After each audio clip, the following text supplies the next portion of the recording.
If you would like to sponsor the show or advertise on the Mythicist podcast, you can do so by going to www.mythicist.me and click on Sponsor the Show for more info. If you would like to support the show financially, you can do that also by going to mythicist.me and become a monthly supporter. We appreciate your monthly support. You are now listening to the Mythicist podcast, your portal to the paranormal, streaming live at mythicist.me, your hub for all things spiritual, esoteric and paranormal. And now, your host, TruthSeekah. Shalom, shalom. This is your host, TruthSeekah, and you're listening to The Awakening. Tonight's show, we're going to be talking with Tricia McCannon at TriciaMcCannonSpeaks.com. You can go check out her website. Tricia is a renowned American clairvoyant, historian, author, and teacher who has traveled the world in search of answers to the greatest mysteries of the ages. As a dedicated researcher and mystical symbologist in many ancient paths of wisdom, she is known as the mysteries expert. She has appeared on over 150 radio and TV shows worldwide, including Unsolved Mysteries, Strange Universe, and a number of international documentaries. Ms. McCannon is also the author of the acclaimed book, Dialogues with the Angels, and Jesus, the Explosive Story of the 30 Lost Years in the Ancient Mystery Religions. And that's what we want to talk to you tonight, sister. Yes, good evening, Derek. How are you? I'm great. The renowned Tricia McCannon. Glad to have you on the show. Oh, it's totally a pleasure, and I love the name of your show, The Awakening, because I think that's really where we are, is in this sort of cusp between the ages where there are a lot of people waking up out there. And some people are waking up emotionally, some people spiritually, some people environmentally, some people to the universality of the golden thread that runs behind many, many different religious paths to, eventually let some of the separation fall away and hopefully bring humanity closer together. Oh, yeah. It's kind of a buzzword right now. It's definitely not original. You're actually hearing it everywhere. Everybody's talking about awakening. Conferences and bands and albums and everything is with this awakening. So I think that by itself should give you some type of hint that there is an awakening going on, that something is happening in the hearts and minds of people globally. I think that it's interesting, too, how this connects with this whole Mayan calendar piece. As you may know, I do travel and speak all over the world, and I just came back on Christmas Eve, actually, for from the Mayan lands, Chichen Itza, where all that prophecy around December 21st, 2012, about the end of one age and the beginning of another age coming in. That's really what that prophecy is about, and of course, the prophecy is ultimately this new period, although it may take us a little while, will bring us to a place of unity where people begin to realize that we're all brothers and sisters, no matter what our creed or race or nationality or age or country that we live in, and that we all have the divine spark within us. And if we can begin to honor that in not only people but animals, that will change, the whole complexion of the planet. So maybe we don't have to live in such separation and war, and we can begin to actually walk the path that Jesus was trying to teach us some 2,000 years ago, which was to, literally simply do unto others as you would have them do unto you, and to treat the other people as you would want to be treated. And it's amazing how that golden rule, I'm so glad that it survived through the last 20 centuries, but I think that finally the humanity is starting to get to a place where we're having a glimpse of it. And it's taken us, if you think about it, the last 2,000 years, Jesus came and he brought that very profound message as what the ancients would call the Aeon, A-I-O-N, which is the bringer of light, let us say the messenger sent from God, if you will, that delivers the message at the beginning of a particular astrological age, or Aeon, A-E-O-N. Aeon is like an age, and the Aeon, A-I-O-N, is like the messenger of the age. And the ancient mysteries believed that every 2,000 or 2,160 years, as we change from one age to another age.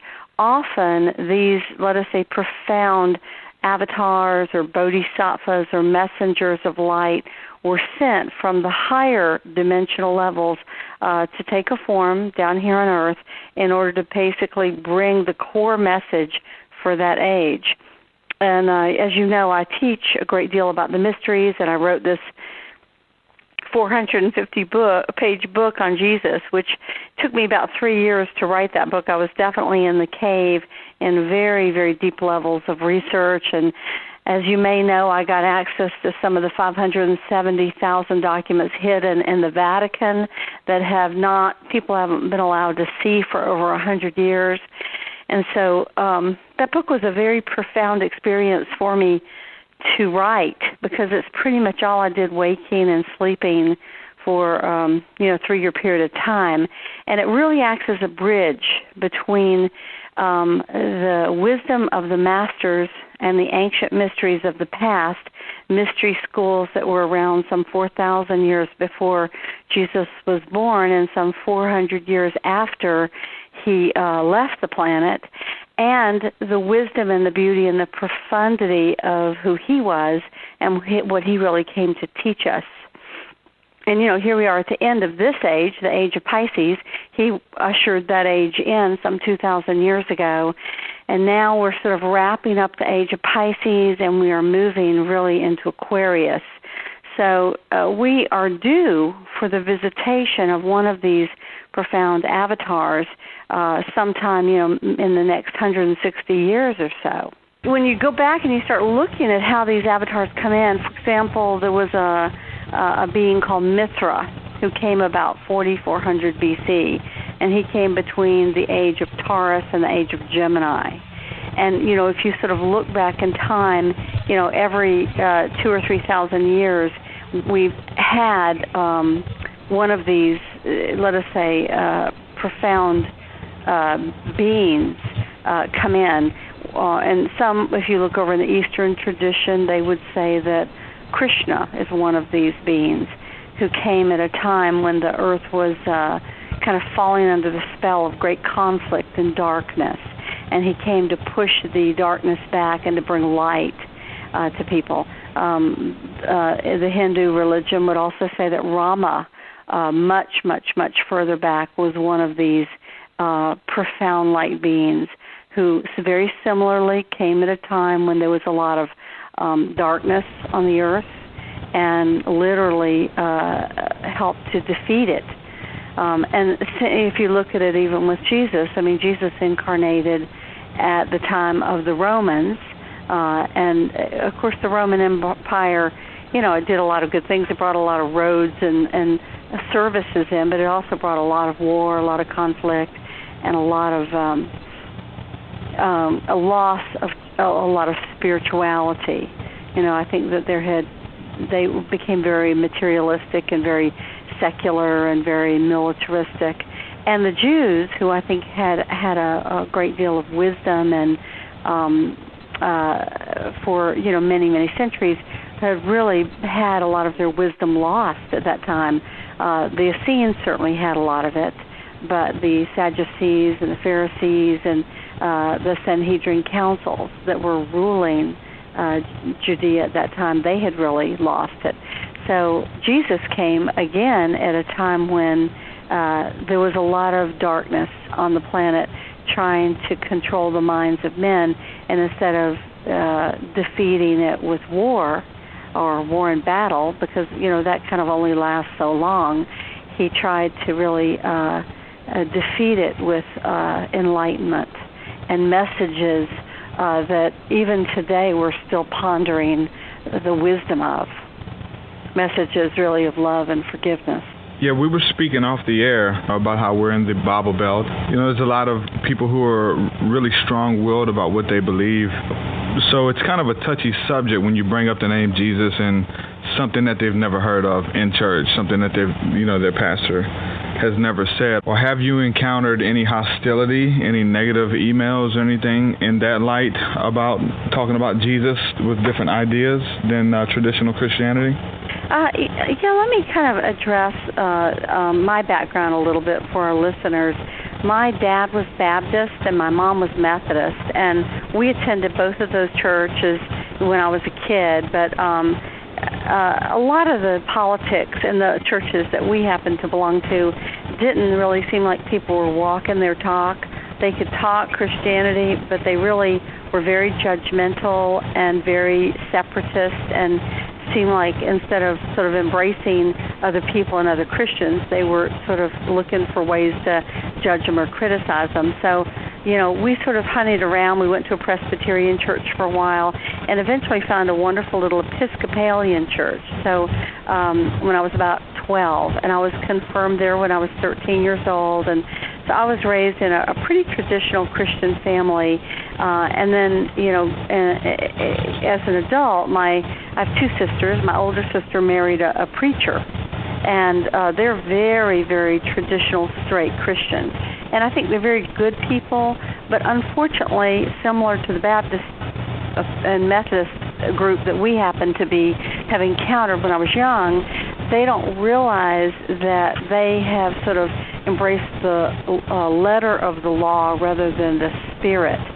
So they tend to be very judgmental and separatist. Even though I think that they're fundamentally very good people and they try hard to be moral, they're kind of living more out of the teachings of the Old Testament, which is the eye for the eye and the tooth for the tooth and judgment is mine, rather than really what Jesus was teaching, which was judge not, lest ye be judged. The kingdom of heaven is inside of us, and so forth. And so even in my own family, which is a family of, I think, very good people, we see that same microcosm of the macrocosm, which is, I think that we've got a lot of different people in America, and we certainly have a lot of wonderful Christians. And these are people who do a lot of good works in the world. They help other people. They have wonderful community events. And they're really fine individuals. And some of them are really walking the walk. And others, of course, have accepted the tenets, but they sort of feel like that if someone's not a part of their club, they're going to go to hell. And unfortunately, that's a much more limited version of reality that I don't think really is reflective of what Jesus was talking about. We also have what we call New Age people, which many of those people are very universal in their beliefs. Most of them are Christian. They're just sort of the expanded version of Christian, where they might also honor the golden thread of wisdom and other traditions, as long as it's a thread of teaching that teaches the power of the heart and the power of love. And then you have people that are kind of straddling the fence in between. And then you also have people that are just sort of feel like they've had religion rammed down their throat and seen the hypocrisy, and they've thrown the baby out with the bathwater, and they've decided to become atheists, or agnostics, because they don't even want to argue about it anymore. And every one of those positions is understandable. I mean, truly, I think we're all trying to make our way towards a deeper and greater understanding of the truth. And this is one of the reasons I actually think that this book that I wrote came to be. And I don't know if you've had a chance to read the introduction to the book, Derek. Did you? Have you seen or read the intro to it? Yes, I have. Yes, well, and I plan on reading it. Well, as you may know, I was in the middle of writing another book altogether. I have written a book on angels called Dialogues of the Angels, because I've seen angels since I was a little girl. As you may remember, I have the gift of sight, and I've had visitations from masters and angels and other very beautiful, divine, high presences since I was little. And when I was 19, I had a group of masters appear to me and begin to teach me. And when I was about 8 years old, I grew up across from a great forest. I had an angel appear to me that was the overseeing angel of that forest, and he began to explain to me the great chain of being that comes down from the higher dimensions, finally to the physical world. So I had a lot of, let us say, very profound experiences, and I was writing my second book, which was called Decoding the Mysteries of the Ages, And the subtitle was The Secret Teachings of Jesus, Isis, Horus, and the Masters of the Far East. Because when you go back and you begin to study the ancient wisdom, you discover that what Jesus and these other masters had to say is very much on the same page. They don't really have an argument with one another. It's just we in the secular world of dogma and traditional religions that are arguing about these things. I think the higher you become as a spiritual being, the more you realize that they're just different words that are basically trying to explain the same profound presence, which is God. So I was in the middle of writing this book, and I had 3 little chapters on Jesus. And as I continued to write the book, I think, I bet they don't know this about Jesus, because since my family was very traditional and I'd studied all these mysteries all over the world, I had long collected very rare documents, books, and stories about Jesus historically that most people don't know much about. And so before I knew it, I had 200 pages on Jesus inside of what was now a 600-page book. And, of course, that's too big for the publisher. So I was thinking, Mamma mia, what am I going to do about it? So I had just decided I was going to solve my problem by pulling that 200 pages out. That was going to work for me. And it was that same time of year, about the same time that it is now, between Christmas and New Year's, that wonderful kind of dark cave time. And I remembered laying on the floor of my office, and I put my arm over my eyes, and I was thinking, that's what I'll do. And as I lay there, I became aware of this bright light shining down on me. And I moved my arm, and Jesus was standing in the room. And he was so bright, golden white light, and his heart energy was so magnificent. It literally just opened my heart up. And without any preamble at all, he said to me, I want you to write a book about my lost years and secret teachings. There has been enough war and bloodshed in my name. And when I could sort of get over my gasp that he was standing there, I think my first thought was, well, could I finish this other book first, because I'm so close? And he smiled and waved his hand and said, don't worry, it'll just take a moment, and I'll open every door. And, you know, I went through about 15 minutes of laying there on the floor thinking to myself, how hard would it be? Okay, well, I'll just pull those 200 pages out. It'll probably just take me 3 months. Of course, it took me 3 years. You know, so a moment in the mind of God obviously is a little different from our moment. Oh, yeah. And eventually I realized that something that I often teach my students, that in a perfect life you have your karma, which is, let's say, your challenges, your life challenges, whatever they may be. And as you rise to meet those life challenges or difficulties, and you gain the strength and the tools to move through them, many times you find yourself in your dharma or your life's work or mission. So, for example, let's just say a young boy that grows up and his mother's sick from cancer for many years and dies. He decides to become a doctor, and he saves hundreds of people's lives. A young mother whose child gets hit by a drunk driver, she decides to set up MAD, Mothers Against Drunk Driving, and saves thousands of people's lives. So in a perfect life, your karma or your challenges will meet your dharma or your life's work. Well, my challenge had always been having this fundamentalist element in my family, because even though I'm a Christian, I'm sort of the more expanded version. And, you know, parts of my family, we speak in tongues, we do laying on of hands. I mean, we have a very wonderful evangelical aspect in my family. But, you know, in the name of Jesus, there's also been a lot of separation and judgment and division.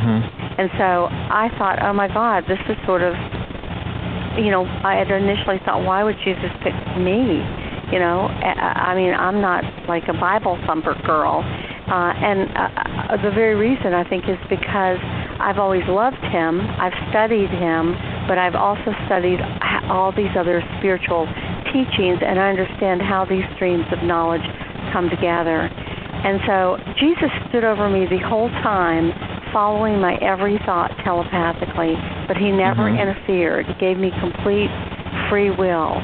And finally, in the end, when I realized that perfect synchronicity, I said, okay. And so I did not really, set out to try to write this book. I was really asked to write it, and I was actually very reluctant to write it. But Jesus was very true to his word. He had people show up at my door with hidden manuscripts, with things that had been brought by Joseph of Arimathea to England about 3700 AD that had just come to light in the last 10 years or so. The Bronze Book of England and the Colburn Bible, which were all very ancient accounts of things that had happened, that like people, how they survived after the flood, but it also included the accounts of Jesus going to England as a man, Joseph of Arimathea going to England as a man. I had books that literally materialized on my bookcase. It was one miracle after another in the process of writing the book. And so these masters, in particular Jesus, who actually, one of the names he went by was Issa, which means firstborn son. This was a very powerful experience to go through. I would get up in the morning about 7 o'clock in the morning after having literally these beings visit me at night, and I would write until 7 o'clock at night, and then I'd come down and make supper and turn on the television and draw. The book has over 100 illustrations in it. They were originally about 170. And that in itself is also amazing, because I'm a pretty decent artist, but I really think that they worked through me for some of these beautiful illustrations in the book as well. So it was a great honor to write it, and an opportunity for my own growth, to be honest. And people have told me, so many people, I mean, I've had hundreds and hundreds and hundreds of letters from people that have just said, thank you so much for writing it. I always knew there was a bigger picture, and I knew Jesus was central to it and that he fit into it. And you suddenly explained how, it was all connected, because these great mystery schools, they knew that he was coming. There were 5 separate chapters of the Great White Brotherhood or Sisterhood or the Fellowship of Light or whatever you want to call it. The Druids, the Essenes, the Persians, the Buddhists, and the Egyptians that had all prophesied that he would come, and they had been waiting on him for some 500 years. So when he showed up, that's how come the Magi, showed up, and they didn't just come from Persia. They came from Egypt, they came from India, they came from Persia, and they came from Britain. There were 4 of them, but one of them did not make it. So they came from the 4 directions to honor him. But this is how come they were able to, they knew he was coming. So I know I'm just chattering on and on in here. I can take a breath. Do you want to speak? Yeah. I'm just going to hit you with more questions. Okay, so jump in. I'm here. Man, those experiences. Hey, let me ask you this. The experience that you had with Jesus, did you see a silhouette? Did you see a person, or did you just see light, or was it you seen the person? A person, yeah. Let me say to you that I had seen Jesus, as I'm a clairvoyant. I've had that gift of sight since I was a little girl, and it started off with the angels and so forth. And so, what is clairvoyant? Clair means clear, and voyant means seeing. So it's a French word that means it's really referring to the inner sight. And the inner sight is something all of us have at a dormant level. We all have inner hearing, clairaudience, inner knowing, cognitive, inner feeling, clairsentience, and clairvoyant, inner seeing. Most of us haven't developed these senses very strongly, but we all have experienced them. Like if you've ever had the phone ring and you knew who it was, although there was no logical way you could know, that would be claircognitive ability. In other words, you knew something you couldn't possibly have logically known. If you ever met someone and you get a really weird feeling and you don't know why, it's like your, little butterflies in your stomach are going off, your gut level reaction is going off, that's clairsentience. your inner senses are picking up the person's subtle energy fields and going, warning, warning, this person is not to be trusted. And so as we, pay attention to these things, we can begin to develop them. And for me, as a child, when I spent a lot of time in the woods, sometimes I'd see elementals. And elementals are like the guardian angels of the plant kingdom. And they're like about 2 or 3 feet tall, and they're like translucent. It's very easy to not see them. They're multicolored. They kind of tend to blend in with the shrubberies and the trees. And then when the angel first appeared, this is an angel that took the appearance of like a man, but very radiant, but no wings, okay? But more like the gown, but translucent. And so this is inner sight. You're still seeing it, but it's not solid in the same way that we are. It's a much higher vibration, subtler energy. And so because I had done readings for people, I've done over 6,000 clairvoyant readings for people all around the world, and I also am trained as a hypnotherapist and in about 7 different kinds of healing, and I work with people all the time. Because of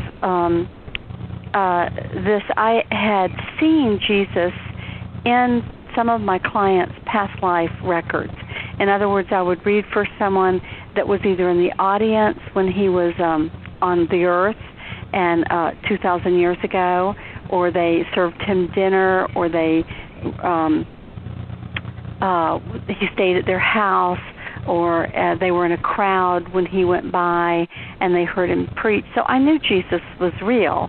And I always loved Jesus. So I thought he was great. But I personally, as much as I'd gone to church and prayed and done all the things we all do, I had never had him appear to me.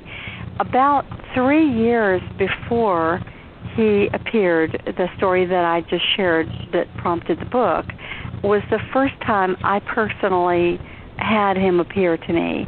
I was out in San Francisco. I was speaking at the New Living Expo out there, and I stayed over to do readings and see clients, and these 3 lovely older women came, and I read for them, and they took me to lunch. And at lunch, we were sitting in this little bistro, and suddenly the door opened, and Jesus walked into the room. Now, nobody else saw him. He looked like a man. He had hair down to his shoulders, brownish hair with a little red, kind of a auburn red highlight, blondish, it's more brownish blonde with that auburn hair light that if the sun came through it. His eyes were like a gray blue. He was maybe 6'1". He had broad shoulders, didn't have really any, he was more ectomorphic, didn't have, wasn't like a muscular football player or anything, slender. And he walked in and he came in and sat down. Well, I was just, again, his energy is so gigantic, it opens your heart. And I'm sure I was sitting there with my mouth open, looking at him, and the women didn't seem to see him or anything. They were just chattering away about their wonderful readings. So I got up and I excused myself and went to the bathroom, which was like this little one-bathroom affair, with a terrazzo floor and not just one toilet, no stall. Well, I locked the door and I went in, and Jesus was in the bathroom hovering about a foot off the floor. And I knelt down and I, began to pray. And I said, listen, I don't know what you're doing here, but, if I can help you or something, I'm happy to. Anything that you need, I'm happy to do it. And by the way, if you could kind of, help heal some of the wounds in my family, that would be really great. But, it's not contingent. I'll help anyway. And he just radiated out this immense love for about 5 minutes, and then he moved off. And I went back out to lunch where the women were in such an altered state, and the women could see something had happened. And I told them, well, one of the women said that she worked very closely with Jesus. She really was very universal and had strong encounters with him her whole life. And so my theory is that I got on his radar because of her. So I never knew what to make of that. And 3 years passed, and of course I had included him in the book, but, you know, at that point he hadn't come, and then he showed up. And so I think what happened, this was my theory, is that he examined my life. He saw the good I had done for people. He saw the purity of my heart. He understood the depth of the research that I've done in studying, you know, the Essenes, the Druids, the Egyptians, the Persians, the Hindus, the Buddhists, you know, the Native Americans, the Mayans, all of those different teachings, which all have their own level of beauty and wisdom. And the fact that at the core, you know, the center for me, of course, is the Christ, and he decided he had a job for me. So I think that's really how this came to pass. And it was a great honor to be asked to do it. And when you asked me if I'd had any negative reactions, I probably have had 2 emails where people were very judgmental. But I've had thousands of emails where people were like, thank God, you know, I've always known this in my heart of hearts, that there was a bigger picture. He was a key part of the whole thing, but that, you know, it all fit together. And I think that's one of the beauties of the book.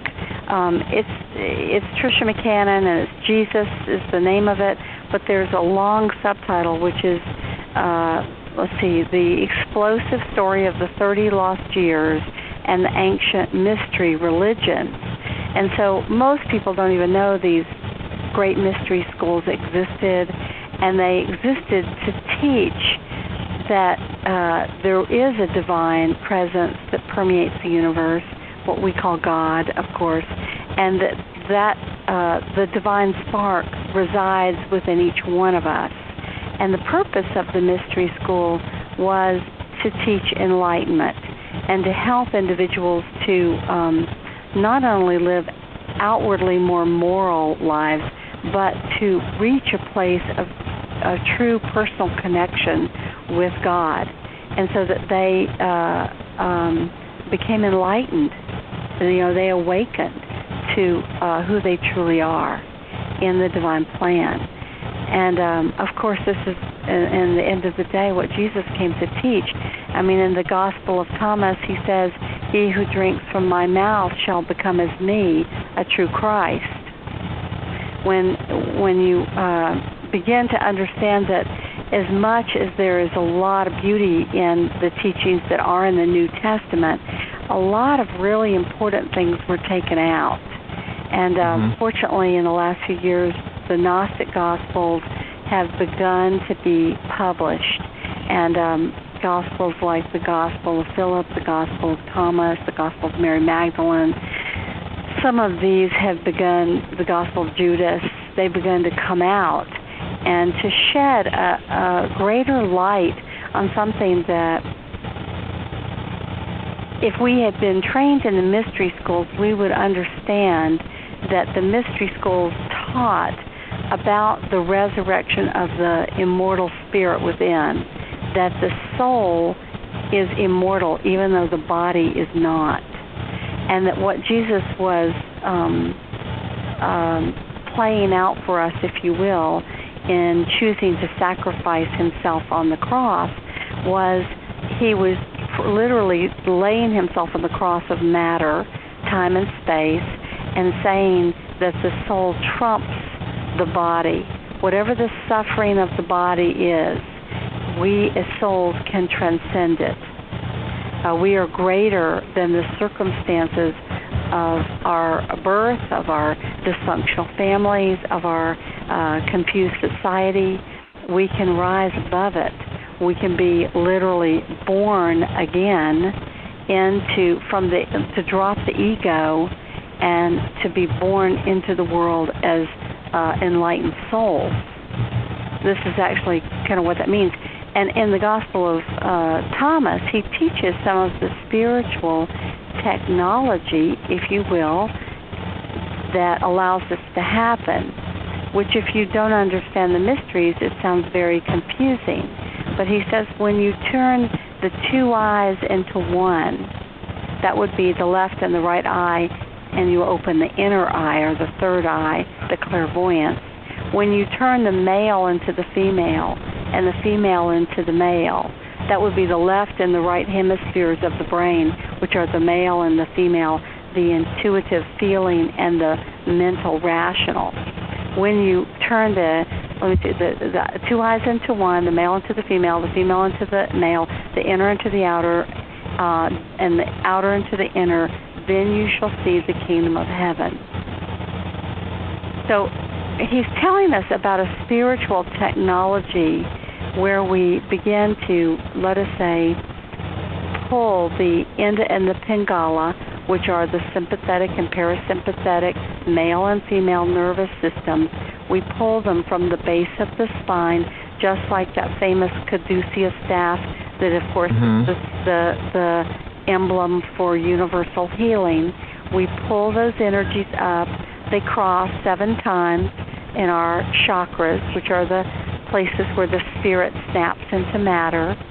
And of course, we have to clear out our emotional issues that are clogging those chakras, and we bring it up to, let us say, the medulla oblongata, which is at the base of the spine, which then activates the pineal gland in the center of the head, the master gland that regulates the entire endocrine system, and that awakens the third eye, or the inner sight. And then what happens is the veils of the physical world fall away, and we begin to see into the higher spiritual dimensions, or the kingdom of heaven. And so when you ask me, how did I see Jesus, it's like that. I'm like everybody else, running around when I'm in my little chatty beta brain, or busy beta brain. But there are 4 brainwave states. Beta is the conscious mind. Alpha is the creative and meditative mind. Theta is the dreaming mind, where our past life memories are stored and our deep subconscious is stored. And Delta is where the higher self is. Through my many years of meditation and work with these masters, I've learned how to consciously shift my brainwaves and move from beta, alpha, theta, and delta while I'm still awake, while I'm still sitting around, meditating or writing or doing a reading for someone. I can drop my brainwaves into these very deep places, and from those places each of us has more access to, let us say, the cosmic mind or the universal intelligence.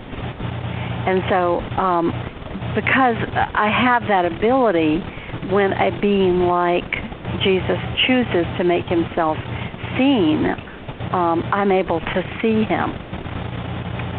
Does this all make sense to you?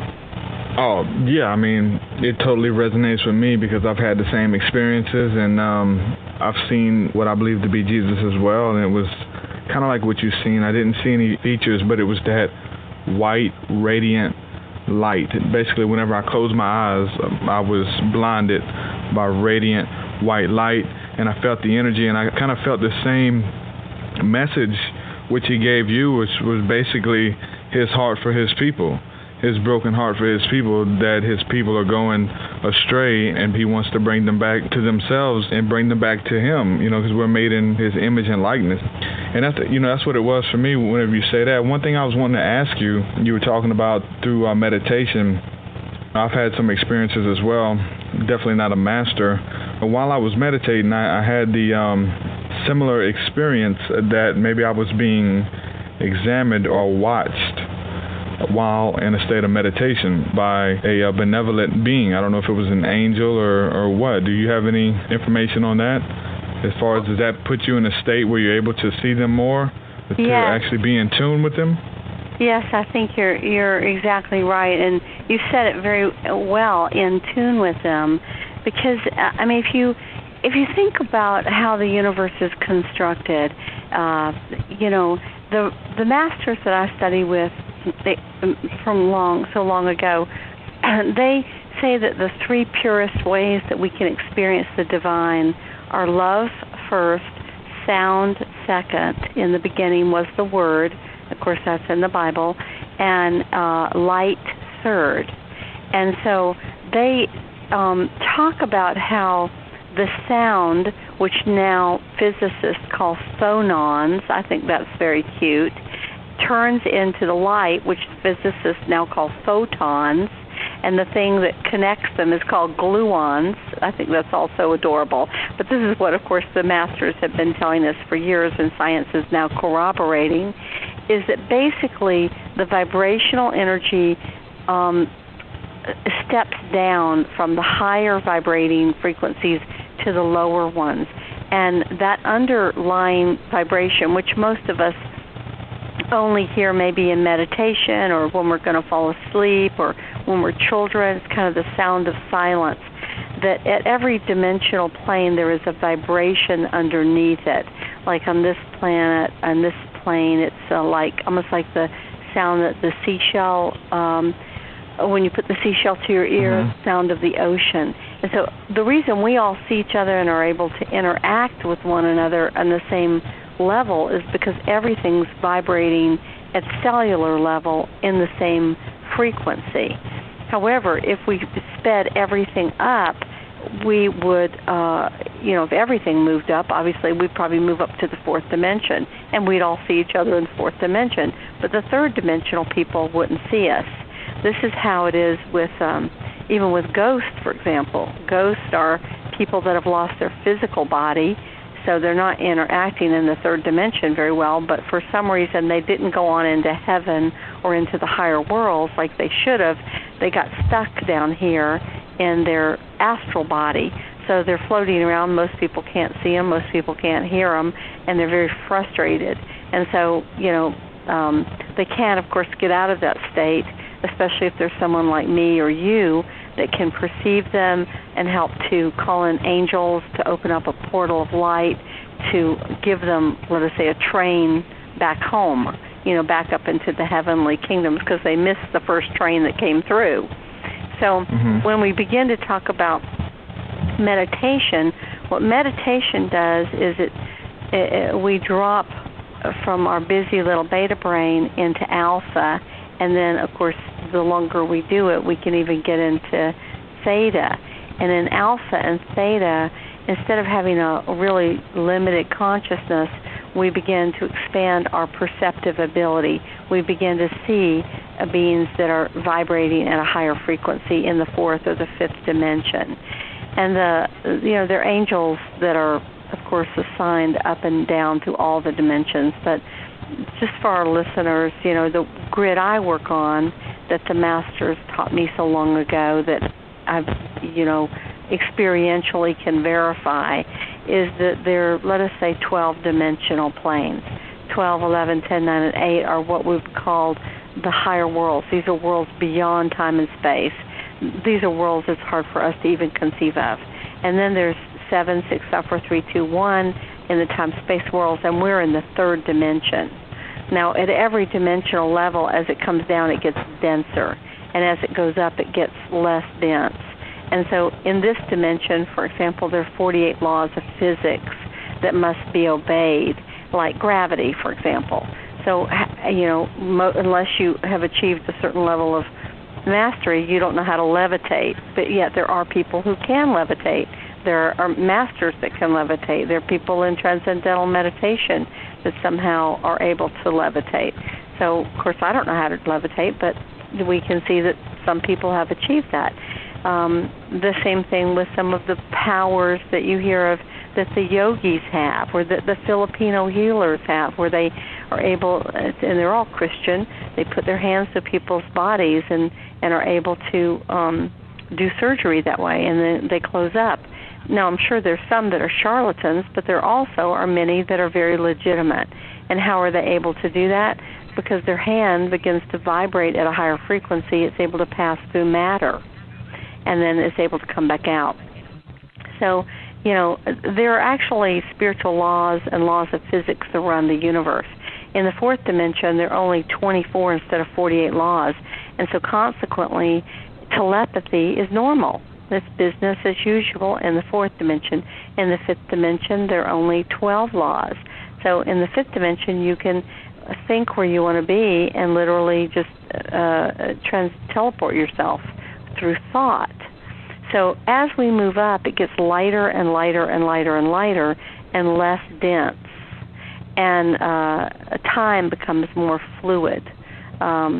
So these beings like Jesus and other great spiritual masters that really care about humanity, they are working tirelessly behind the scenes for, as you've just said, to help to awaken humanity, bring us back to a place of love and forgiveness and not separation and judgment, and to try to help us to not just be stuck in the letter of the law, but to begin to live the spirit of unity consciousness, which is the whole reason that they came down here and put up with such difficult shenanigans. And, you know, half the time they come down here and we put them to death because we're so committed to our own suffering, our own limitations, the power games that are being played down here, and the dysfunctional levels of cruelty that are passed down from one generation to another.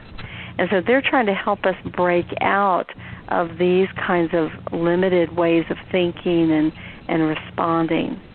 Getting back to the mystical life of Jesus, one thing I want to ask you, basically to start at his birth.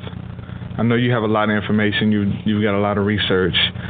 His birth concerning the three wise men, which I have pulled up here, translates to the Magi, which translates into sorcerer or magician.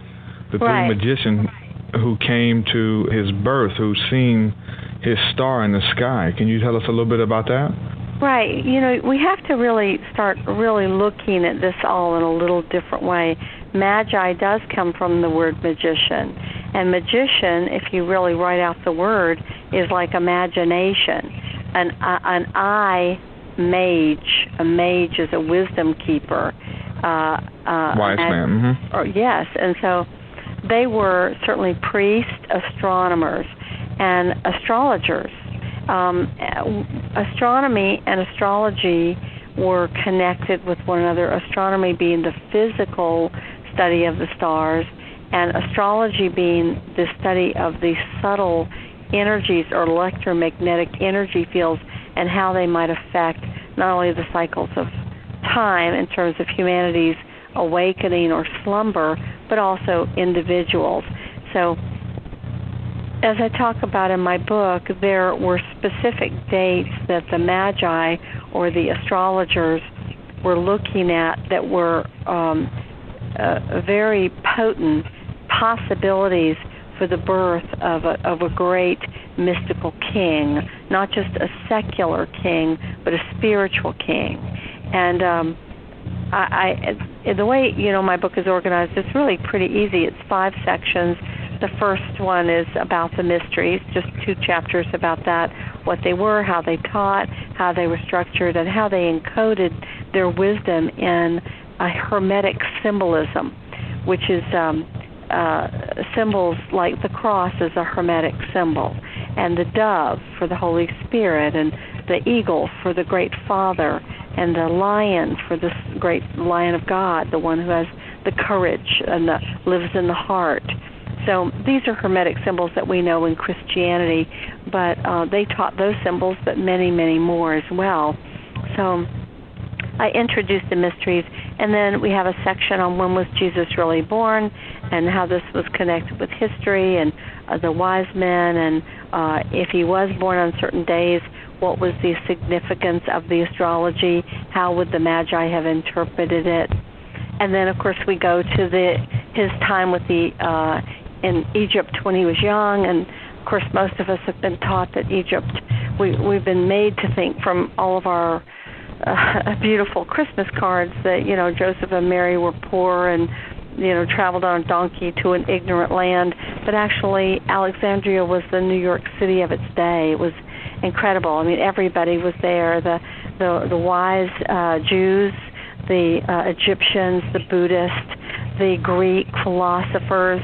It was just a place of incredible learning and philosophy and knowledge. The Library of Alexandria with 700,000 scrolls and books was there.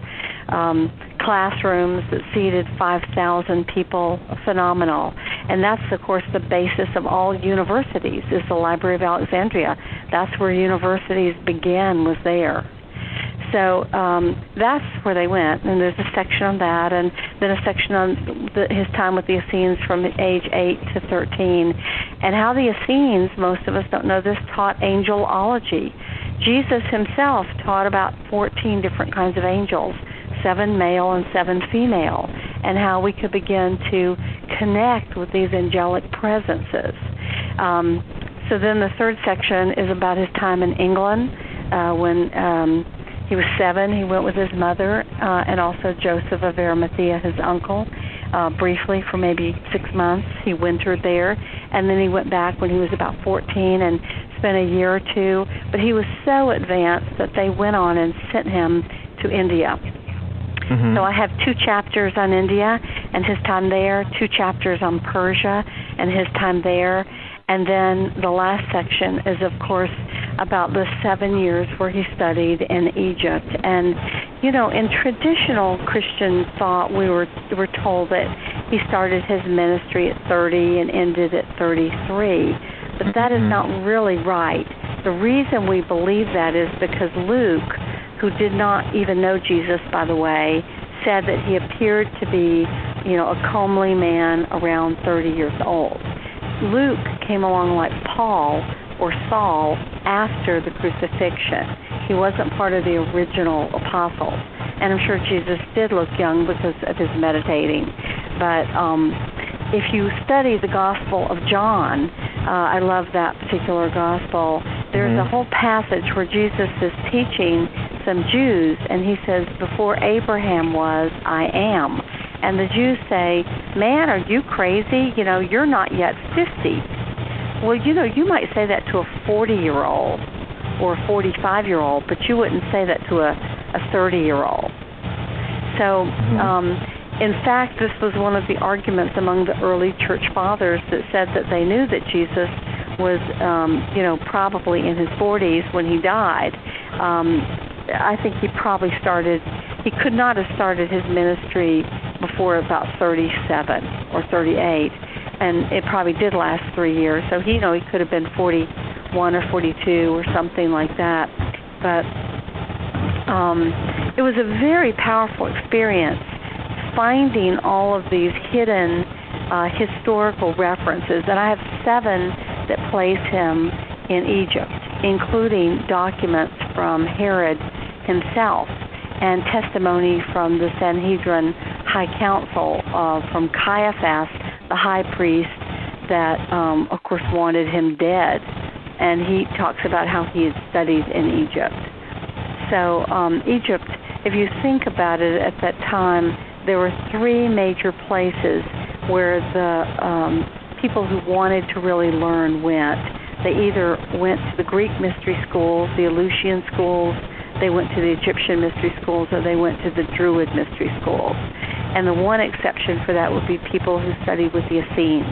And the Essenes, of course, were wonderful, but they were largely in hiding in Qumran and some of their other spiritual centers because the Pharisees and Sadducees were so oppressive that they weren't, they sort of became the odd group. And that's actually what happened with traditional Christianity. The Catholic Church tried to minimize them. So, until the 20th century when the Dead Sea Scrolls were discovered and the Nag Hammadi text, where we realized that the Essenes were at the heart of the wisdom teachings of Judaism at that time, we did not realize that the Essenes and then the Gnostics really were probably the first true Christians. That was a big revelation. Before that, we had believed that the Gnostics were some weird knockoff group, and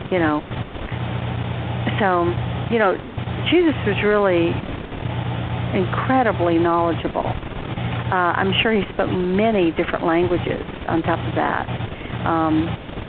But anyway, it was, as you'll discover in reading the book, it's profoundly honoring to who he was. And I've had people who didn't even like Jesus, didn't know Jesus, didn't understand why anybody thought Jesus was so important, read the book and go, I love him. Because in understanding the depth and the breadth and the commitment at a soul level that he had to come and do such a completely selfless task, the love and the respect and the honor that I think anybody who, even the most skeptical, would have for him just grows exponentially. One thing I wanted to ask you was about this form of divination that was practiced by it was practiced in the Old Testament and also by the disciples. They did a form of divination, which was the casting lots. Have you looked into that at all? I haven't, and it's certainly something you can speak to, but, the way that all of that works is that the higher self works through the autonomic nervous system, and the autonomic nervous system is the subconscious. They're connected.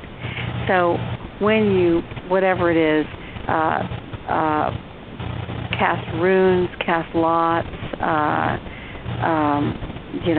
do the I Ching, any form of divination like that, how it operates is that by focusing on a question that you want some clarity about and going into alignment with your higher self, the autonomic nervous system will bring forth those objects that can be interpreted in such a way that they will give you some insight. But we always have to remember that this is a free will universe, and somebody can predict something like, say, I see you're going to New York next month, and you can say, well, you might get the invitation, and you can say, I choose not to go. And I think that while looking at the future can be insightful, it's very important for us to remember that we were given free will for a reason, and that by aligning with our higher self, we make the decision for the path that we take. Does that make sense to you? Yeah, and it's that's why when you're dealing with the extra senses that we have and dealing with the psychic abilities and stuff, it's a great responsibility to not just throw anything out there and to really use the gifts with a reverence and with a fear of leading people astray or saying the wrong thing. So I think it's so because you see a lot of people. I just want to say this. I watched the episode of Montel, and I know Sylvia Brown's been on there, and she's been exposed and all kind of stuff like that. But I watched the episode where she was giving readings to people in the crowd and everything, and she gave a reading to this woman and told the woman that she was asking about her love life and told the woman that you're going to get married soon, but he's not Mr. Right. You're going to get married, but it's going to end in divorce. Your second husband, he's the right one. And this was before she even went through the first marriage. And it's like, in a sense, she's speaking a curse over this woman. Yeah, it puts a cloud. And this is, I think, what your point is very well made. When I do readings for people, first I'll listen to what it is that they, want me to look at. But I feel like that if we can go back and discover who they really are at a soul level, what their journey has been through time, what the gifts and abilities are that they've acquired, the lessons that they've learned, the things they've mastered, and what they've come into this lifetime to master, and what they've come to do, this gives them great insight in knowing how to work with the present and how to move forward from their own strength of and empowerment, their own sense of knowing themselves. And so my readings tend to be more about who are you at the highest angelic level, what has your journey been, and what are you down here for? What are your challenges? What's your mission? Who are the people that have come to help you on the mission as soulmates? And, of course, sometimes we have things that we must resolve from the past with people. How can we help to clarify that so that there's the greatest level of harmony and healing that takes place? And, then when we start talking about the future, I think that maybe only about a third of the readings that I do really are dealing as much with the future. But any clairvoyant or psychic, basically, first off, it's important to understand that we all have an antenna. And some people's antennas are pointed to, let's say, the stock market. Okay, that's not where my antenna is pointed. I'm not interested in the stock market. Some people's antennas are pointed to the astral plane, where there are people who've died and passed over. And sometimes that's great. Like John Edwards has done a great deal of good for people in helping them overcome grief, realize that their loved ones are still alive on the other side, and healing hearts. That's not my specialty, although sometimes I will see someone who's visiting from the other side. My antenna is pointed to the highest angelic heavens. I really want to know, who is this person in their truest, highest form? How have they forgotten who they are? And how can I help them to remember and heal the things that are keeping them from feeling united with their joy and their own self-awareness? So this is how come I became so involved with healing. I found that over the course of doing many readings for people that there are certain things that can happen to us, traumas, loss, betrayal, death, vows that we've taken, ways in which we've taken oaths or bound ourselves or given our power away to others in the past. And sometimes we haven't managed to get it back. Even though we died in that lifetime and we've come back in another, we're still compromised. So a lot of my work has been about helping people to become re-empowered so that they can make wise decisions that serve them now. And I always remind them, whenever I work with them in terms of anything in the future, that the future is in motion. We are creating the future. It is free will. And to try to give them information that will empower and help them instead of cripple them. We're not going to keep you much longer. I know you've had a long day. We do have some people in the chat and on the line who have questions. Do you mind taking a call or two? I don't mind. All right. Let me bring in Steven. You there? Yeah, I'm here, Truth. Hi, Steven. How's it going? How you doing, Tricia? Oh, good. It's about 12:10 my time, and I've been doing healing work with people all day, so I'm a little pooped, but I'm glad to hear from you. How can I help? Well, I'll only trouble you for a couple minutes. I just wanted to ask you, you said you had different experiences of seeing different things from a young age. I actually, from a young age, around 8 or 9, experienced something in the sky, like a really bright. It was almost like time stopped when I saw it, and there was a person beside me, and as I went to point at it, and it's like as soon as I moved my arm, it like shot down behind the trees really fast. Well, I kind of like never really thought about it after this experience. It was kind of just something crazy that I saw. And about 3 years ago, my grandfather passed away. He was a preacher for like 50 years, and I had like a very spiritual and emotional thing happen to me that totally pulled like a 180 in my life. And from that moment on, I've been witnessing these same type of events like all the time. Like I don't go look for them. It's like I could be walking from my house to my car, and I witnessed this. And there was actually a time where I was doing a pastoral internship, master's commission in Atlanta, actually in Snellville, and I was in a meditative state, laying in my bed, and for a split second, I believed that I like asked myself, I like always have believed that it was my grandfather in some way, shape, and form, and for a split second, I said, nah, it's not my grandfather. And then I quickly thought, you know what? Yeah, it is. Well, I had never checked the mailbox at this place, and I never changed my address or anything. Well, he used to get these auction papers. That's what he did. He would go to these military auctions and buy these engines. Well, I checked the mailbox. I just happened to be walking past and something was like caught my attention. Checked the mailbox. On the very top, there was one of these papers that had his name and his address on it, like sitting there. So, like, you know, I'm always asking myself, you know, what does this mean? Like, what am I witnessing? You know, divine synchronicity there. Well, let me say, I don't know exactly what you were witnessing, but I will say that, you know, maybe this is a program that we can do another program on this, Erich, about UFOs. Because UFOs are basically just people, you know, they're spaceships, unidentified flying objects.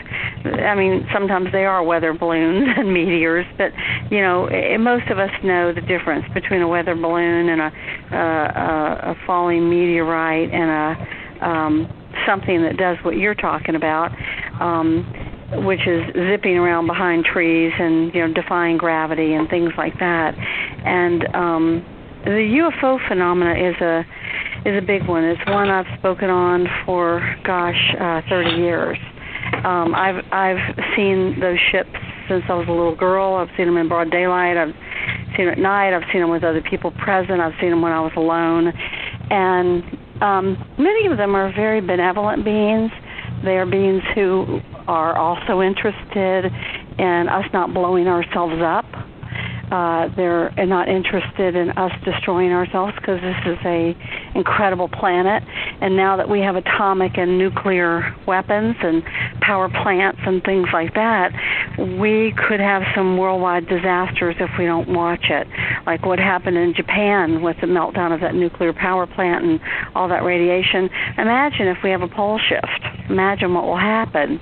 So there are a lot of different groups who are highly concerned. They don't want to interfere with us in any negative way, although, you know, certainly there have been reports from the 90s, especially the 70s, 80s, and 90s about some of the grays, and that's another conversation. But most of them are really interested in allowing us to evolve, trying to help us evolve, and trying to make sure that we don't destroy our planet.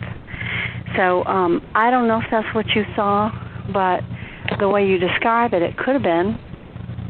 Well, it seemed to me like,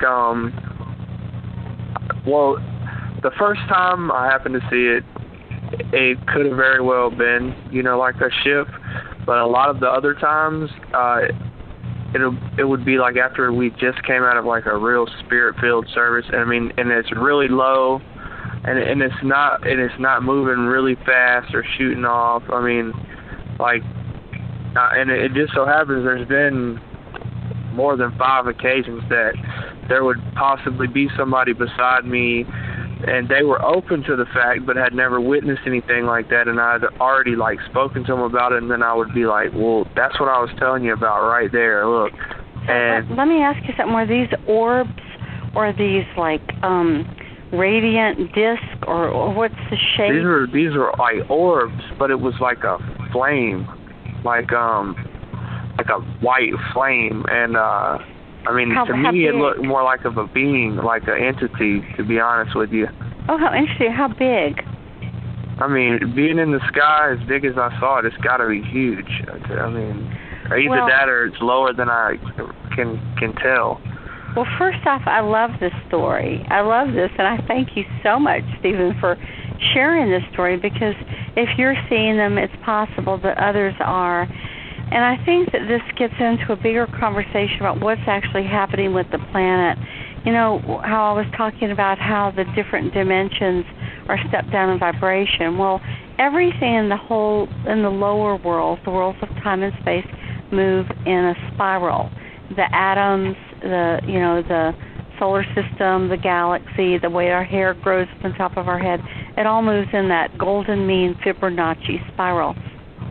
So our planet came down to the 3rd dimension, and now we're in the process of beginning to spiral back up. And so we are vibrationally, little at a time, incrementally moving up and up and up. And as we do this, this means that suddenly we're coming into a place where the veils between the worlds become thinner. For example, when we talk about the fairies and the little people, well, most people don't see them now, but certainly there was a time on the planet where they were a lot more visible. And then our world fell into a deeper level of density where we couldn't perceive them. Now, in the last, couple of decades, we've begun to slowly begin to shift back up.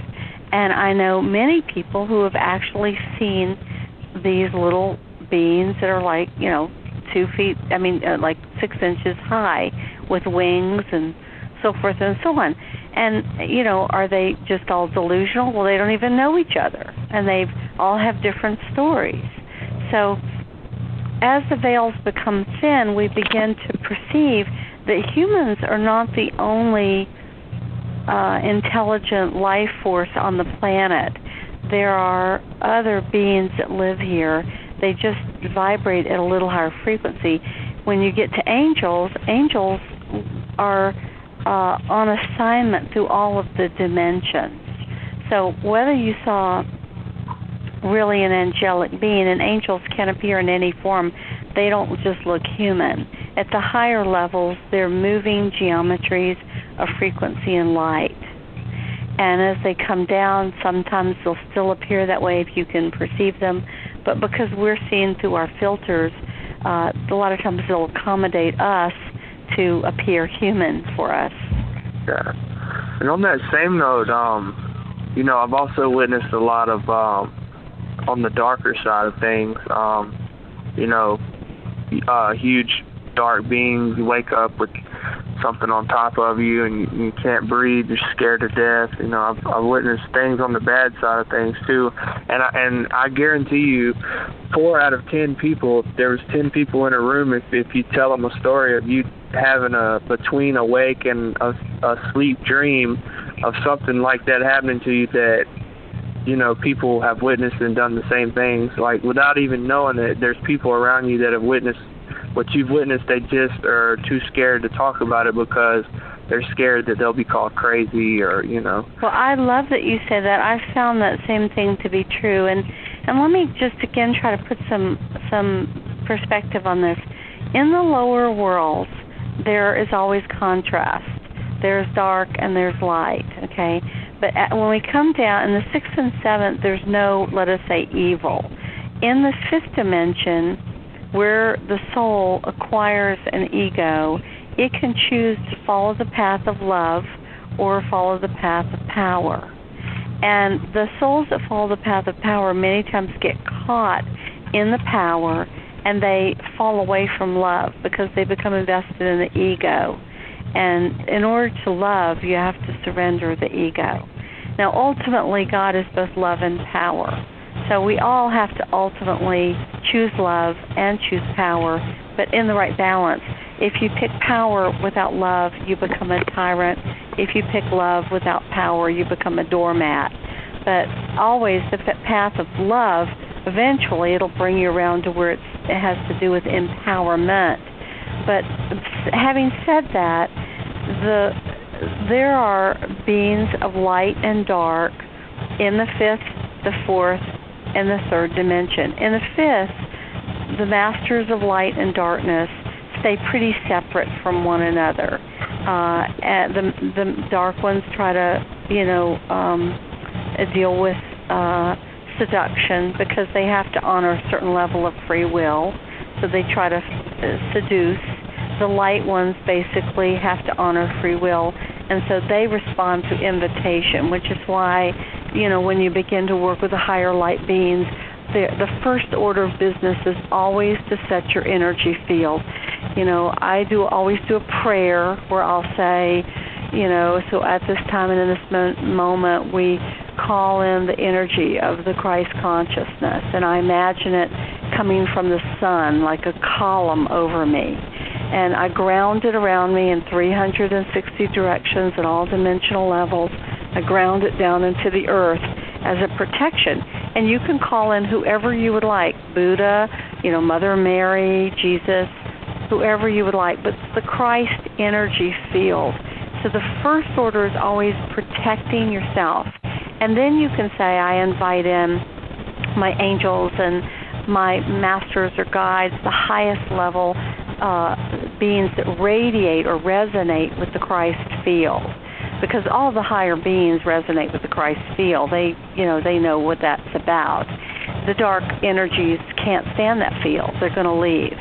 So the first order is to set your own field and then, invite your tea party in. When you have beings like yourself who are sensitive, you're like a tasty morsel. The dark would like, before you are wise enough or strong enough or educated or find somebody like me that can teach you these techniques, they're going to try to come in and seduce you. And usually this happens for people around puberty, 12, 13, 14, 15, because the hormones make them a little crazy and out of balance. So it opens up certain energetic gateways that the dark thinks if I have a prayer of getting this person who could do so much good in the world as a light worker, this is my window of time before they know enough to get on with their mission to go in and try to scare them, seduce them, and so forth. And this is one of the challenges to me with the horror movies, because the horror movies, they're really pretty darn horrible, and they're dark side. I can't watch them personally. I can't watch them either. And the fact that teenagers are going to watch them is unfortunately really bad, because it opens up their fields for these dark energies to attempt to attach to them. Yeah, that's why I can't. I've already witnessed enough stuff like that I try my best not to open any doors. Yeah, and so it's real important, even when people begin to explore their inner gifts, always the first order of business is to call in that protection. Just imagine the sun, and the sun connected with, let's say, the great central sun, and it's all connected with that Christ energy, and just call it over you in 360 directions at all dimensional levels, and you can double spin it. Like, have you ever heard of a Merkaba? The Merkaba field is kind of like the six-pointed Star of David. It's like the triangle pointing up and the triangle pointing down. Well, that's the second dimensional, the flat version. But if you imagine it as a three-dimensional, you literally just double spin it like counter-rotating fields, and then you let it go, and it'll be like a shimmering column of white, golden light over you. And then you're good. Nothing can penetrate it. But just practice that always. You can do it in the morning before you get up. You can do it at night before you go to sleep. You can get to where you do it, and it just takes you a moment to call it, and it's right over your field. Anytime you go into danger or a difficult situation, you can invoke that. Okay. I have one last question and just a short answer, and I'll let you go. When I go to sleep at night, every night, I start off my prayer, for my family and stuff, but then I go into like a more deeper meditative state, and I hear this buzzing or like a high-pitched ringing noise, and I kind of focus in on that, and then it's almost like I can't describe the feeling, but it's a really good feeling that I get, and it's like I can't explain, and I don't know how I learned what I'm doing, and could you elaborate on that any? Yeah, that's something that's called a sound current, and it's the underlying vibration behind reality. Different cultures have called it different things. In Christianity, it's called the Word. In some teachings, it's called the Shabda, Shabda, Shabda, or the Bani, Bani, or the audible life stream. You can Google any of those and see what comes up. And I would just invite you, Stephen, email me and asked me to send you the Introduction to the Mysteries. I teach a mystery school over here. You sound amazing and really tuned in and very perceptive, and probably one of those amazing crystal children or indigo kids that have come to the planet to really make a difference down here. And I'm happy to send you the Introduction to the Mysteries. I'll send it as a PDF, and it's about 65 pages. And at the back, it's kind of got the first year of training in the mystery school that I teach. And you're very welcome to read it and take a look at it, and call me. And I'm home in the month of January and probably February. And if you're interested in kind of knowing more about how to take this walk where you honor that deeper spirituality and your unfoldment of your inner gifts, but don't get into trouble, I'm happy to support you in that. Okay. So is your email on your website? You can email me. My personal one is Tricia McCannon 1111 at yahoo.com, and that's TRICIA McCannon 1111 at yahoo.com. And I would make that offer to any of our listeners that's really interested in understanding how to sort of walk this path of light and still continue to open and grow and evolve and develop these abilities, but within the protection, really, of the Masters and the Christ energy, which I think is just wisdom. Because they're, in the fourth dimension in particular, there's a lot of beings out there that, kind of look at you as a tasty morsel. And, you don't want to be on their menu plate. Yeah. So I have Tricia McCannon, and what's the rest? I'm sorry. 1111 at yahoo.com. Okay. All right, Tricia, I've enjoyed our conversation. I'm going to go ahead and get off here. But thank you so much for talking to me. Oh, my pleasure. You sound extraordinary, Stephen. I look forward to hearing from you. Appreciate you. Good night. That was wonderful, wasn't it? Oh yeah, he's a good friend of mine. Yeah, we got a question. Lovely. Great questions too. Yeah, he really is a good guy. He's a artist as well. He does music and stuff too. So he sounds really insightful, and I do think that there's some extraordinary souls coming onto this planet right now, and some of them are in young bodies, like teenagers or 20s or even 30s, but really as souls, they're very evolved. And some of them are just here for the first time, or they've only been here a few times, but they volunteered to come in and try to turn the world around. And, Derek, you may be one of them, and your friend as well. Yeah, I think so. There's a reason why we're doing this show. Just having experiences, basically just like you had whenever you were coming up, and seeing things and hearing things, and whether they're good or bad, light or dark, you just know that there's something more to this life than just what we can, see, touch, taste, and hear. Some of us are intrigued. There is a select group of people who want to go behind the veil, and there's a lot of people who are fed up with religion and fed up with dogma and doctrines of men who love God and who love Jesus and who love people. And that's who a lot of people, I've been coming in contact with, people who tune into the show, people who listen to my music and everything. So, that's why we're doing the show tonight. I love that.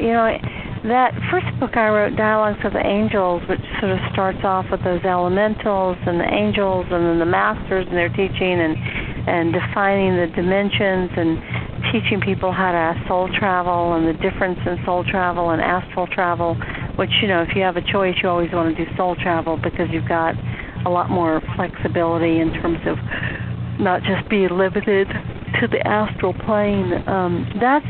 And then the whole last third of that book is about these conversations with these profound lords of light that I work with. So that's a book I think that you would also really enjoy. And, send me an email with your physical address. And right now I can't come up for air till next week, but if you do, I'll see what I can do about sending you a copy, okay? Okay. And just before we end the show, I wanted to know about the Mystery School.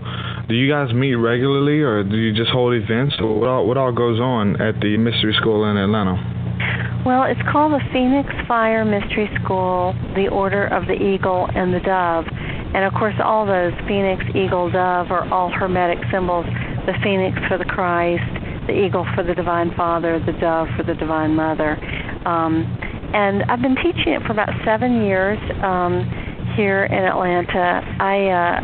The first time I taught it, and the structure of the school, by the way, is there are 3 levels. And this is very much based on the ancient way of teaching, which was the first level honors the divine feminine, the second the divine masculine, and the third the union between the two, which is what it takes to get to mastery.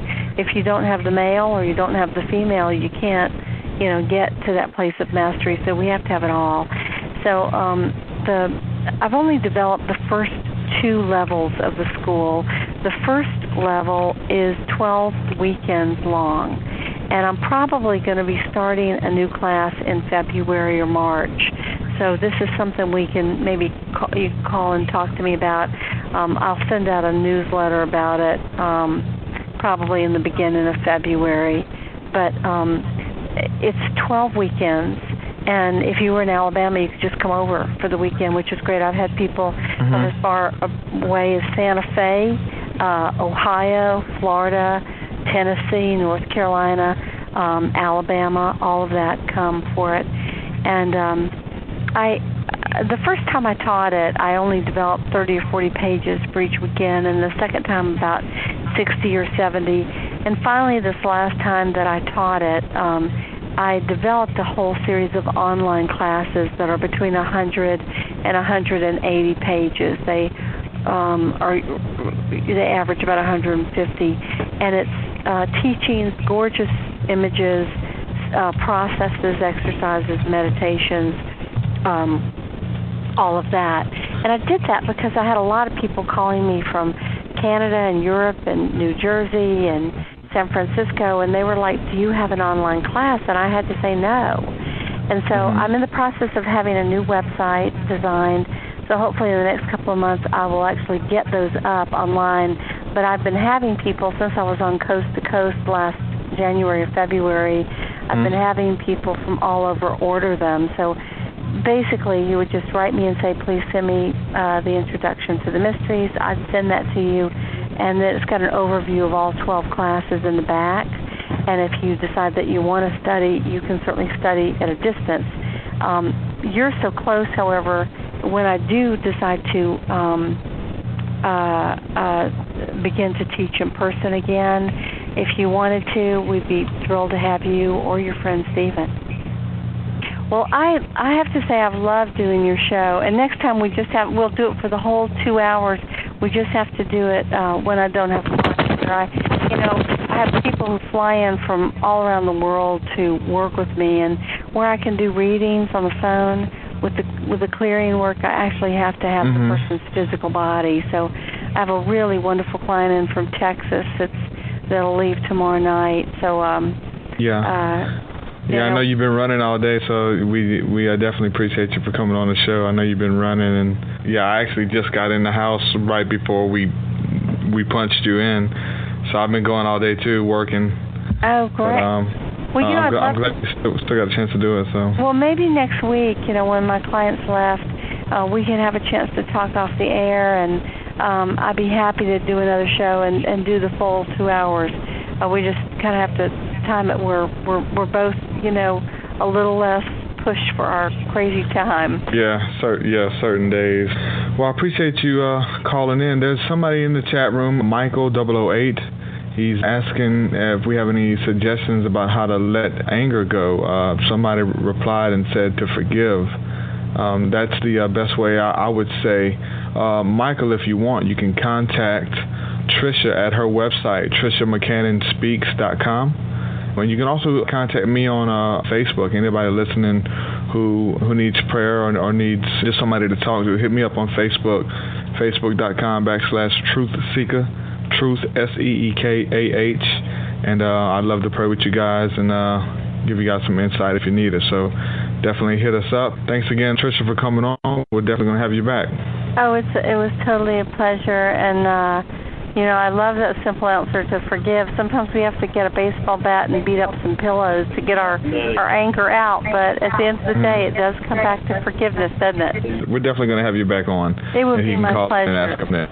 It would be my pleasure. Thank you so much, Derek, and good night and Happy New Year to you. All right, you too. Bye. Appreciate you calling. Bye. All right, shalom. If you would like to sponsor the show or advertise on the Mythicist podcast, you can do so by going to www.mythicist.me and click on Sponsor the Show for more info. If you would like to support the show financially, you can do that also by going to mythicist.me and become a monthly supporter. We appreciate your monthly support.